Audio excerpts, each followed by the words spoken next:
Hello everybody, just a little update on the old Remington SpeedMaster. I got the stock and the forearm off and got it all stripped down, the varnish and all the oil and gunk and lacquer and everything else that they had stuck on there. I got it all took off and got it down to the wood. I sanded it down to the wood, and looks like, as in most cases, you know, when you get all that crap off of there, you know, you got a real pretty wood stock. And I'm going to leave this gouge in there. I thought about doing something like taking a piece out of the butt back here and shaping it and gluing it in there, you know, and sanding it all smooth. You wouldn't be able to tell it that way, but, you know, I got to thinking that's just an old, this old gun's 50-something years old. It was made in 1967, so it's earned its age, kind of like me. You know, it's got a few battle scars on it. Those are just battle scars. I did fix a chip that came out right up here. Most of the time, if you're going to get a chip in a stock, it's going to be right here where it fits up to the receiver, because that's where all the oil accumulates. Soaks that wood with oil and softens it up, and then it chips and stuff. But I glued it back on and taped it with that tape to the glue sets, and then we'll take that tape off. Forearm looks pretty good, and this gun sure was nasty. I've never seen a nastier gun. I had to put this trigger group in the ultrasonic cleaner to get it clean, but I got everything cleaned up now, and I did super glue it, and it looks a little better than it did. But it's hard to glue these aluminum receivers. You know, at some point you just ain't gonna make an old gun look like a new one. You just gotta say, you know, just gotta let an old gun be an old gun. In other words, is what I'm trying to tell you. Alright, y'all. This is the old Remington SpeedMaster 5.52, kind of dressed up a little bit. I refinished the stocks, front and back, the forearm and the butt stock. Stripped that old varnish off with some stripper, and then I started sanding it. I sanded them a good bit, and then I started working on them with that birchwood Casey True Oil. I put a couple of coats of that on there, and I came out with that right there, and I thought that looked pretty good. At least it did to me. I took it all apart. I had to put the trigger group, I dropped it out, and I had to put it in the ultrasonic cleaner.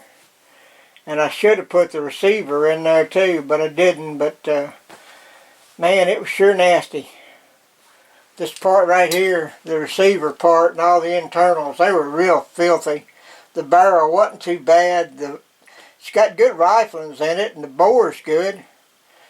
Up under here was kind of nasty a little bit, but nothing like this right here. This was just, I've never seen anything like it. I've never seen a gun that dirty. I don't think it's been cleaned since 1967 when it was made, but that's that's another day.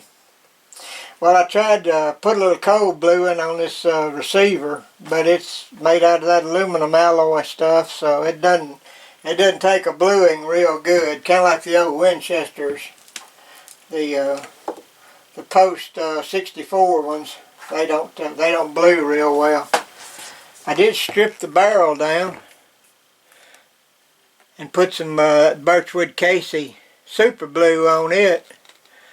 I think it turned out pretty well. We'll keep an eye on it. May have to touch it up from time to time.